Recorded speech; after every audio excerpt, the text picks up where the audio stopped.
شوکت ترین میں آپ کو اور سارے جو پینلسٹ ہیں، پہلے تو میں سن رہا تھا آپ کی یہ جو آج آپ نے سیمینار میں اکانومی کے اوپر بات چیت کی ہے، تو پہلے تو میں آپ سب کو جس طرح آپ نے ڈفرینٹ ایسپیکٹس کے اوپر بات کی اکانومی کی، تو میں آپ کو خراج تحسین پیش کرتا ہوں۔ دیکھیں، میں جو اکانومی کے حالات ہیں، پہلے میں آپ کو سب کو ریمائنڈ کروا دوں کہ ہم جب 2018 میں آئے تھے تو حالات تب بھی بہت برے تھے، اور جو سب سے بڑا مسئلہ ہمارے سامنے تھا وہ کرنٹ اکاؤنٹ ڈیفیسٹ تھا، کیونکہ پاکستان پھنستا ادھر آ کے ہے۔ ہم نے کبھی اپنی ایکسپورٹس کے اوپر زور نہیں لگایا، ہمارے سامنے ایسٹ ایشین ٹائیگرز بنے، چائنا کو ہم نے دیکھا پچھلے 30 سال میں آگے بڑھتے ہوئے، ساروں نے بیسکلی ویلتھ کریشن کی ایکسپورٹس بڑھا کے۔ یہاں تو میں نے کبھی کسی کو مجھے کبھی کسی نے نہیں بتایا کہ جناب سارے ملک کو ویلتھ کریشن ایکسپورٹس کو بڑھانے کے لیے سارے ملک کو توجہ دینی چاہیے، کیونکہ اگر آپ کی ایکسپورٹس ہی نہیں بڑھیں گی تو یہ جو مرضی آپ کر لیں، جیسے اکانومی گرو کرے گی پھنس جائے گا جا کے کرنٹ اکاؤنٹ آپ کا، اور وہ پھر جب ڈیفیسٹ ہوتا ہے پھر وہ سارا وہ بوم بس سائیکل پھر سے شروع ہو جاتا ہے۔ تو ہمارا تب بڑا تھا، اور مجھے یاد ہے کہ بڑی مشکلوں سے ہم نے پہلا 1 سال سروائیو کیا، اور مجھے ابھی بھی یاد ہے کہ اگر ہمیں سعودی عربیہ، UAE اور چائنا ہیلپ نہ کرتے تو ہمارے پاس پیسے نہیں تھے اپنی لائبلٹیز دینے کے لیے، تو وہ بڑا ٹائملی انہوں نے ہماری مدد کی۔ اور اس کے بعد جیسے ہم تھوڑا سٹیبلائز ہو رہے تھے تو پھر کووڈ-19 آ گئی۔ تو کرونا کا میں صرف آپ سب کو کہنا چاہتا ہوں کہ وہ بھی ایک بہت بڑا کرائسس تھا دنیا کے اندر۔ آپ جب دیکھ رہے ہیں کہ کیسے لوگوں نے کوپ کیا ہے کووڈ-19 سے، تو جو ہمارا اس وقت تھا وہ ہمارا ایک بہت ہی بڑا ڈائلیما تھا سامنے، کہ اگر ہم لاک ڈاؤن لگا دیتے، جو اس وقت میرے اوپر ساری دنیا سے، یعنی ملک سے پریشر تھا، لیکن ساری دنیا میں دیکھ رہے تھے کہ اٹلی، اسپین اور پھر انگلینڈ کے اوپر لاک ڈاؤنز لگ رہے تھے، تو مجھے سارے زور لگا رہے تھے کہ جی آپ بھی لاک ڈاؤن لگائیں، اور بڑی تنقید ہوئی میرے پہ۔ لیکن میرا تو بیسک سوال یہ تھا کہ پہلے ہماری اکانومی ہم نے 1 سال سٹیبلائز کرتے کرتے اس کو بالکل سکویز کر دیا تھا، ہماری گروتھ ریٹ بالکل گر چکی تھی، تو اس کے بعد ہم کووڈ میں اگر شٹ ڈاؤن کر دیتے اپنی اکانومی تو یہاں تو لوگوں نے بھوکے مر جانا تھا۔ اور پلس کبھی بھی کسی نے مجھے جواب نہیں دیا، میں سب سے پوچھتا تھا کہ دیہڑی دار کا کیا بنے گا جو پیسہ کما کے بچوں کو کھلاتا ہے، تو کسی کے پاس جواب نہیں تھا اس کا۔ اینی وے، وہاں ہم نے بڑے بولڈ فیصلے کیے، اور مجھے بڑا فخر ہے اپنی ساری ٹیم پہ کہ ہم نے بڑے انوویٹو قسم کے فیصلے کیے۔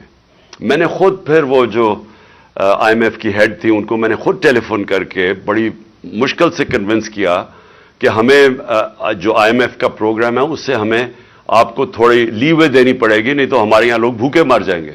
اور اس سے پھر کنونس کر کے ہم نے اپنی ایگریکلچر کے اوپر پوری، خاص طور پہ کنسٹرکشن انڈسٹری کے لیے پھر ہم نے ان سے خاص رعایت لی، انسینٹیوز لیے، اور ہم نے ہماری جو کنسٹرکشن انڈسٹری تھی اس کے اندر جو گروتھ ہوئی اس نے ایکچولی روزگار بھی بچا دیا لوگوں کا، اور ہماری جو گروتھ ریٹ تھی اس کو بھی آہستہ آہستہ پک کرنا شروع کیا۔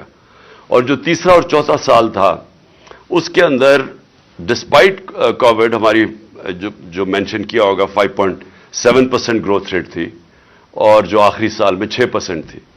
تو ہم ایک بڑے یعنی ڈبل کرائسس سے نکلے تھے، ایک تو پہلے ہی ہمارا جو میسو کرنٹ اکاؤنٹ ڈیفیسٹ تھا، اور دوسرا کووڈ کا جو مسئلے آئے۔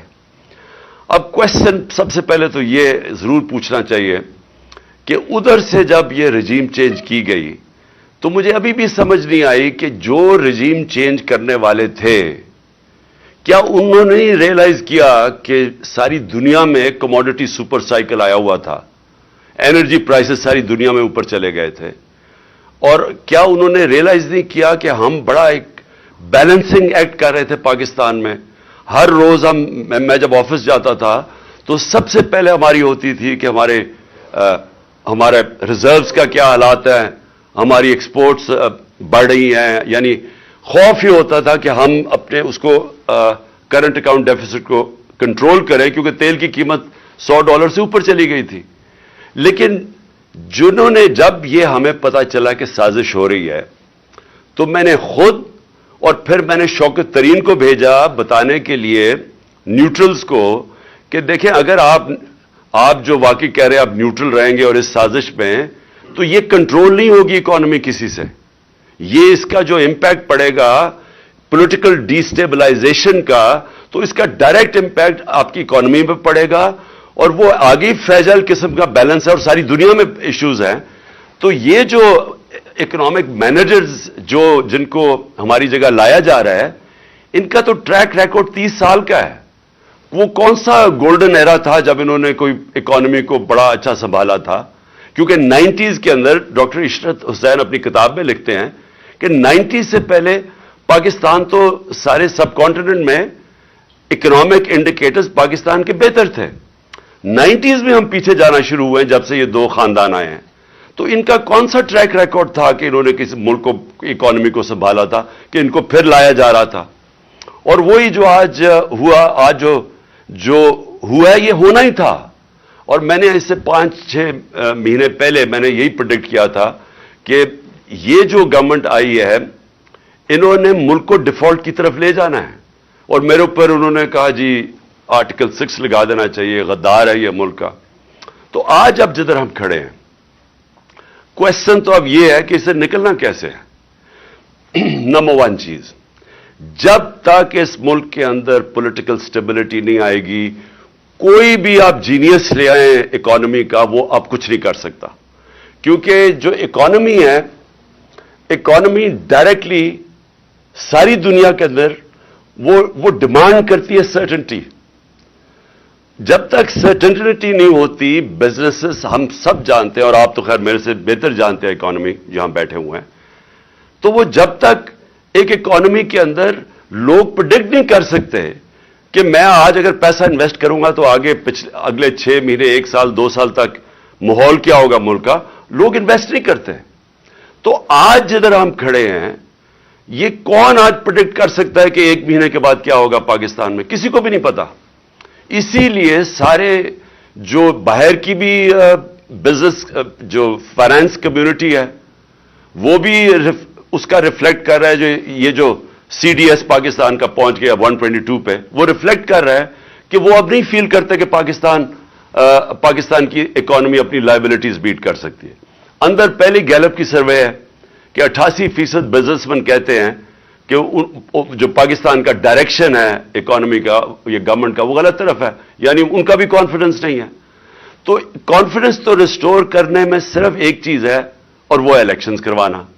اور یہ اب سے نہیں، یہ جب سے ہماری گورنمنٹ گئی ہے میں تب سے لگا ہوں کہنے کہ آپ جب تک الیکشن نہیں کروائیں گے اس ملک میں پولیٹیکل سٹیبلٹی نہیں آنے لگی. اور یہ ہمیں کہنا، سارے کہہ رہے ہیں جی کہ یہ جو آپ ساری موومنٹ کر رہے ہیں یا پولیٹیکل ایکٹیویٹی کر رہے ہیں، یہ کوئی واپس پاور آنے کے لیے کر رہے ہیں. پاور میں تو ہم نے آنا ہی ہے انشاءاللہ. وہ تو آپ جو حالات یہ گورنمنٹ نے کر دیا ہے، ہمیں تو الیکشن کیمپین کرنے کی بھی ضرورت نہیں ہے. جو اس وقت ملک کا حال ہے اور جو اکانومی کا حال ہے، جو مہنگائی کا حال ہے، اور جو آج بزنس کمیونٹی جو شاید سمجھتی تھی کہ یہ کچھ کر دیں گے، وہ سب کو اب یہ متفق ہے کہ گورنمنٹ تو اب کچھ نہیں کر سکتی. لیکن اور جتنی دیر چلتا جائے گا ہماری پارٹی گین کر رہی ہے، اور وہ واضح ہے، چاہے بائی الیکشنز ہو چاہے اوپینین پولز ہو. لیکن مجھے جو خوف آ رہا ہے کہ یہ پاکستان کو ادھر لے جائیں گے جدھر یہ سب کے ہاتھ سے باہر نکل جائے گا. یعنی یہ ادھر نہ پہنچ جائے کہ ہمیں اتنی پیچھے دھکیل دیں کہ جو بھی گورنمنٹ آئے گی اس کے لیے بہت ہی مشکل ہو پھر یہ سچویشن کو کنٹرول کرنا. تو میری نمبر 1 فری اینڈ فیئر الیکشنز، اور یہ جتنی جلدی ہو سکے یہ ہماری ریوائول کی بگننگ وہ ہوگی. یعنی ہم پھر سے شروع کریں گے اپنے ملک کو اٹھانے کے لیے. وہ ہوگا ہی تب جب کہ ایک گورنمنٹ آئے اور گورنمنٹ آئے اچھی اکثریت سے. مجھے اگر کسی نے پوچھا کہ جی آپ اگر پھر سے آپ کو موقع ملتا 2018 پہ تو آپ کیا کریں گے، تو ود ہائنڈ سائٹ میں کبھی گورنمنٹ نہ لیتا، کیونکہ ایک طرف اکنامک چیلنجز بڑے تھے، دوسری طرف پاکستان کے اندر رول آف لا نہیں ہے، تو کمزور گورنمنٹ کے ساتھ تو یہ آپ کر ہی نہیں سکتے، رول آف لا ہی نہیں اسٹیبلش کر سکتے، آپ یہ اکنامک چیلنجز فائٹ کر ہی نہیں سکتے جب تک آپ کی اسٹیبل گورنمنٹ نہ ہو۔ پریزیڈینشل سسٹم بالکل مختلف ہے، اس میں اسٹیبلٹی ہے، لیکن پارلیمنٹری سسٹم جس کے اندر coalition government with a thin majority, اس کے لیے تو بہت ہی مشکل ہے کہ بڑے چیلنجز کو کوپ کرنے کے لیے۔ تو میں اگر پھر سے ہوتا میں پھر الیکشن کروا دیتا، میں کبھی گورنمنٹ نہ لیتا۔ تو میں اب سمجھتا ہوں کہ ایک گورنمنٹ آئے ود اے کلیئر میجورٹی، اور وہ پھر سب سے پہلے رول آف لا امپلیمنٹ کرے۔ میں ایک اکانومی کی اب بات کر رہا ہوں۔ اکانومی جو ہے، جو پاکستان کی اکانومی کے مسائل ہیں، وہ ریلیٹڈ ہے رول آف لا سے۔ جب تک رول آف لا نہیں ہوتا آپ کی گورننس ٹھیک نہیں ہو سکتی۔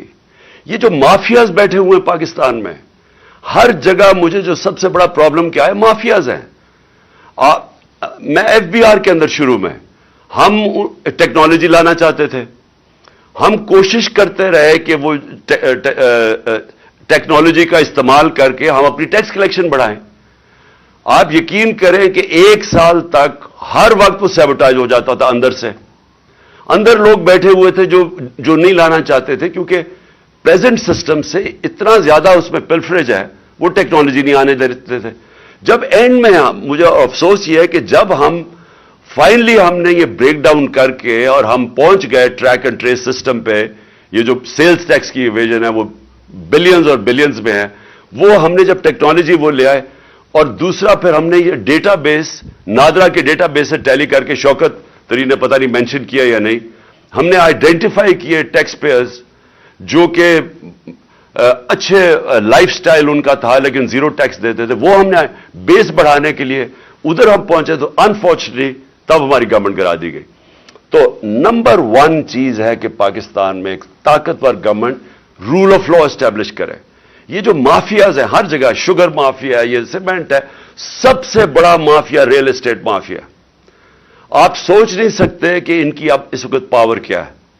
اور اب میں آپ کو مثال دیتا ہوں کہ ابھی جو ریسنٹلی ہوا ہے، ہم نے ایک ایل ڈی اے والے آئے میرے پاس، انہوں نے اس کے ڈی جے نے مجھے بتایا کہ 200 ارب روپے کی زمین بیچ دی گئی ہے، یا وہ دریا کے اندر تھی، ریور بیڈ میں تھی، یا وہ اریگیشن کی، اور یا فارسٹ کی زمین، اور وہ بیچ کے پلاٹس بیچ کے پیسہ بھی باہر چلا گیا۔ تو میں نے ان سے پوچھا تم نے کیوں نہیں ایکشن کیوں نہیں لیا؟ انہوں نے کہا ملٹیپل ایف آئی آرز کاٹی، پولیس کو پیسہ کھلایا ہوا تھا، پولیس نہیں وہ اس کو اپروچ کرتی تھی۔ انہوں نے جب لوگ اپنے بھیجے، انہوں نے باقاعدہ مارا ان کے لوگوں کو، اور الٹی ان کے اوپر ایف آئی آر کاٹ دی۔ انہوں نے جو بھی ڈپارٹمنٹس جاتی تھی نیچے سے پیسے، اتنا پیسہ ہے اس میں، تو آپ یہ سوچ لیں کہ یہ ہر لیول پہ چل رہا ہے۔ اور آپ امیجن کریں پیسہ کتنا ہے پاکستان میں، کہ یہ جب میں نے سی ڈی ایف بڑی مشکلوں سے ہم نے کیڈسٹرل میپنگ کروائی، وہ بھی دیر لگی، ڈیلے کرتے رہے، تو جب ہم نے وہ میپنگ کروائی، یعنی ڈیجیٹلائزیشن کی، ہم نے لینڈ ریکارڈز کی، تو صرف اسلام آباد میں 1200 ارب روپے کی زمین کے اوپر قبضہ ہوا ہے، گورنمنٹ کی زمین کے اوپر، اور یہ سارے پاکستان میں ایسے ہی ہے۔ یہ جب تک ایک سٹیٹ کے پاس پاور ہو ٹو امپلیمنٹ، کہ سٹیٹ کی ریٹ ہو، اور وہ ہوگی ایک طاقتور گورنمنٹ سے۔ تو میں تو صرف یہ کہہ رہا ہوں کہ اس سے ہم ٹیکس کلیکشن اپنی بڑی انہانس کر سکتے ہیں، ٹیکنالوجی کا استعمال کر کے، یہ جو بڑے پاورفل لوگ ہیں ان کو ٹیکس کر کے۔ اور پھر سیکنڈلی ایکسپورٹس کے اوپر، اور مجھے فخر تھا کہ ہم نے زور لگا کے میٹنگز کر کے ایکسپورٹرز سے مل کے رکاوٹیں ان کی ہٹاتے گئے، کیونکہ ہر جگہ ایکسپورٹرز کے لیے رکاوٹیں تھیں۔ تو میں نے ریئلائز کیا ہمارا مائنڈ سیٹ ہی نہیں ہے اس چیز کے اوپر۔ یعنی میں آپ کو مثالیں دے سکتا ہوں کہ جدھر ایکسپورٹر ملک کو بینیفٹ پہنچا رہا ہے، ڈالرز لے کے آ رہا ہے، لیکن اس کے لیے ہر قسم کا جو ہمارا سسٹم ہے رکاوٹیں پیدا کی ہوئی تھیں۔ تو جو ایک مائنڈ سیٹ اب چینج کرنے کی بات ہے کہ سارے ملک کو ہم نے لگانا ہے کہ ہم ڈالر کیسے زیادہ ملک میں آ سکتے ہیں. ہم نے ریمیٹنسز بڑھائی, ہم نے انسینٹیوائز کیا اپنی اوورسیز پاکستانیز کو, انہوں نے بینک چینل سے پیسے بھیجے تو ریکارڈ ریمیٹنسز بھی آئیں. لیکن اس سے بہت کچھ اور ہو سکتا ہے. سب سے بڑی چیز یہ ہے کہ جب رول آف لا ہو تو ہمیں انویسٹمنٹ آئے گی باہر سے. میری کنٹینشن یہ ہے کہ 10 بلین بیرون پاکستانی ہیں. اگر ہم ان میں سے 20 لاکھ کو بھی 15 لاکھ کو بھی اگر ہم ان کو انویسٹمنٹ کے لیے لے آئیں پاکستان میں, تو وہ ہمیں, میرے خیال میں وہ اتنا زیادہ پیسہ لا سکتے ہیں کہ ہمیں ضرورت نہیں ہے کسی سے پیسے لینے کے لیے. لیکن ان کا, اور اب اوورسیز پاکستانی سے پوچھیں, کیونکہ میرا ان سے انٹریکشن ہے, انہوں نے مجھے شوکت خانہ میں مدد کی, نمل یونیورسٹی میں 30 سال سے میرا انٹریکشن ہے, پی ٹی آئی میں جس کو یہ فورن فنڈنگ کہتے ہیں, یہ اوورسیز پاکستانیوں نے ہمیں فنڈ کیا. آپ ان سے پوچھیں کہ کیوں نہیں انویسٹ کرتے پاکستان میں, دبئی میں چلے جاتے ہیں انویسٹ کرنے کے لیے. یہی پاکستانیز آپ دیکھیں گے ملیشیا بھی انویسٹ کرتے ہیں, پاکستان نہیں آتے. ایک وجہ ہے, کسی کو کانفیڈنس نہیں ہے کانٹریکٹ انفورسمنٹ پہ. ان کو یہ خوف ہے کہ ان کے ساتھ کوئی فراڈ ہوگا, اور ہوتے ہیں. زمین پہ ان کے قبضے ہو جاتے ہیں, پلاٹس پہ قبضے ہو جاتے ہیں. تو اگر آپ نے کوئی کاروبار شروع کرنا ہے, ان کو کانفیڈنس ہی نہیں ہے کہ یہاں ان کو پروٹیکشن ملے گی پاکستان کے انصاف کے نظام سے.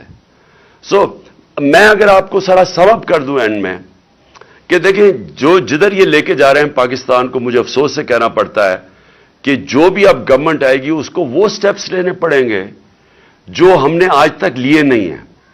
وہ اس کا بیسس ہوگا کہ ہم نے قانون کے نیچے, قانون کی بالادستی قائم کرنی ہے, اور یہ نمبر 1 چیز ہوگی جو, اور یہ آسان نہیں ہوگا کیونکہ جو طاقتور ہے وہ آرام سے قانون کے نیچے نہیں آتا.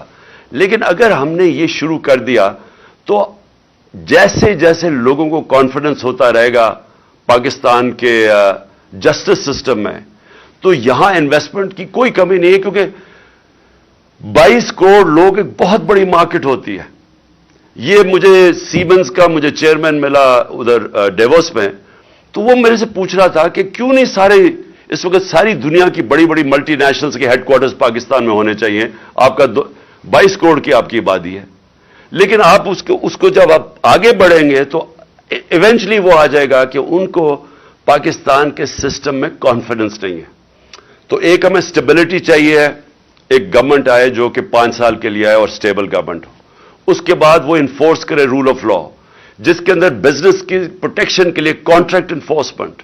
اس کے لیے اگر آپ اسپیشل کورٹس بھی بنانے پڑیں, لیکن جو ایکسپورٹ انڈسٹری, جو بھی انویسٹ کرتا ہے ہماری ایکسپورٹ انڈسٹری کے اندر, ان کو اسپیشل انسینٹیوائز کریں.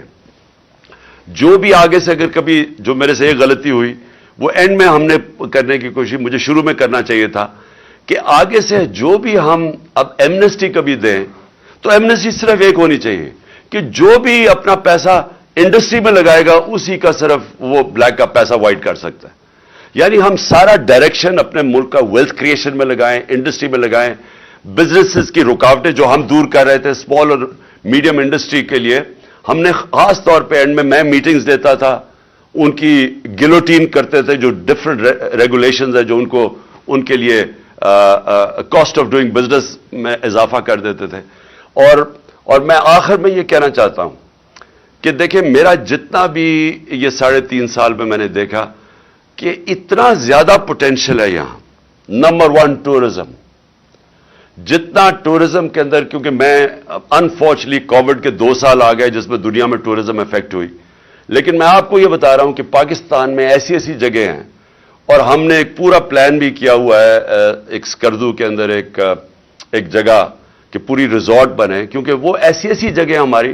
آسٹریا سے میرے پاس ٹورزم کے لوگ آئے, انہوں نے کہا کہ Pakistan could become the next skiing centre in the world, کیونکہ وہ گلوبل وارمنگ سے برفیں پگھلتی ہیں جلدی یورپ کے اندر, تو پاکستان کی ہائٹس اتنی زیادہ ہے. سو ٹورزم ایک ہے, ہر قسم کی ریلیجس ٹورزم ہے, وہ سارا ہمارا جو کوسٹ لائن ہے وہ ساری ورجن ٹیریٹری ہے, اور ماؤنٹن ٹورزم. اور تیسری چیز کہ پاکستان کے اندر جو ہم نے کبھی زور نہیں لگایا کنیکٹیوٹی کا, وہ ہم اینڈ میں کوشش کر رہے تھے سارا سینٹرل ایشیا اس وقت پاکستان کے لیے اور افغانستان میں اگر اسٹیبلٹی جو اب آ رہی ہے تو ہمارے لیے وہ سارا ایک ایریا وہ بھی ورجن ٹیریٹری ہے, اس کے اندر بھی اتنا زیادہ پوٹینشیل ہے جو ہم نے اینڈ میں جا کے کوشش کی تھی ایکسپلور کرنے کی. اور آخر میں یہ جو ہمارا اس وقت کرائسس ہے یہ انرجی کا, میں فرم بلیور ہوں کہ ہمیں آتے ساتھ ہی ہمیں رشین آئل لینا چاہیے تھا. ہم نے ان سے بات کر لی تھی کہ اپریل کے اندر ہم نے روس سے تیل خریدنا شروع کر دیا تھا ڈسکاؤنٹڈ ریٹ پہ جو ہندوستان کر رہا تھا. اور یہ اتنے خوف زدہ ہوتے ہیں امریکن سے, یہ ریئلائز نہیں کرتے کہ انڈیا ہمارے سامنے, انڈیا نے سٹینڈ لیا, انہوں نے پوری زور لگایا کہ انڈیا روس کا تیل نہ لے. آپ کے سامنے ہے وہ جو انڈین فورن منسٹر نے کتنی اپنے ملک کے لیے وہ کھڑا ہوا, یعنی وہ امریکنز انڈرسٹینڈ کرتے ہیں یہ چیز. ہمارا اس وقت تقریباً 10 کروڑ لوگ ہیں جو ونربل ہیں, 5 کروڑ لوگ ہماری غربت سے لکیر سے نیچے ہیں, 5 کروڑ لوگ اوپر اتنے ہیں کہ اگر پرائس شاک آتا ہے وہ نیچے چلے جاتے ہیں. تو اس وقت جو سب سے بڑا پرابلم ہے یہ جو انرجی ڈریون انفلیشن ہے, تو ہمیں تو اس کے اوپر پورا اپنا ان کو, اور میں بلیو کرتا ہوں کہ ہم کنونس کر سکتے تھے امریکنز کو, ہم کنونس کر سکتے تھے کہ ہمیں سستا تیل آنے دو. تو فائنلی میں یہ سمجھتا ہوں کہ جو چیلنجز بڑے ہیں پاکستان میں, لیکن میں یہ بھی بلیو کرتا ہوں کہ اگر ہم وہ اب سٹیپس اٹھائیں جو ہم نے ابھی تک نہیں لیے پاکستان میں, ہم نے جو کی ہے, میں پھر سے میری ساری جو زندگی کی سٹڈی ہے دنیا میں کہ امیر اور غریب ملکوں میں فرق ہی ایک ہے. امیر ملکوں کے اندر رول آف لا ہے, غریب ملکوں کے اندر انفارچونیٹلی سارے جتنے بھی غریب ملک ہیں وہ ان کے اندر طاقتور کے لیے ایک قانون ہے اور کمزور کے لیے دوسرا ہے, اور یہ واحد وجہ ہے کہ وہ غریب رہ جاتے ہیں. نائجیریا تیل کے اوپر بیٹھا ہوا ہے, غربت ہے, کیونکہ رول آف لا انڈیکس کے اوپر نائجیریا 7% ہے. سوئٹزرلینڈ وداؤٹ ریسورسز خوشحال طبقہ ہے کیونکہ 99.9% رول آف لا ہے. ساری ویسٹرن ڈیموکریسیز 90% سے زیادہ ہیں. تقریباً ساری مسلمان دنیا 20% سے کم ہے اور پاکستان 10% سے کم ہے. تو جب تک یہ جو اصل ایشو ہے, خوشحالی آتی ہے رول آف لا کے بعد, انصاف ہوتا ہے تو خوشحالی آتی ہے. یہ جو کہ دنیا کے ایکسپیرئنس پہ ثابت ہو گیا. اور میں بھی یہ سمجھتا ہوں کہ ہمیں اگر اللہ نے موقع دیا تو جو سب سے امپورٹنٹ چیز ہے ہم نے اسٹرینگتھن کرنا ہے اپنا انصاف کا نظام. Thank you.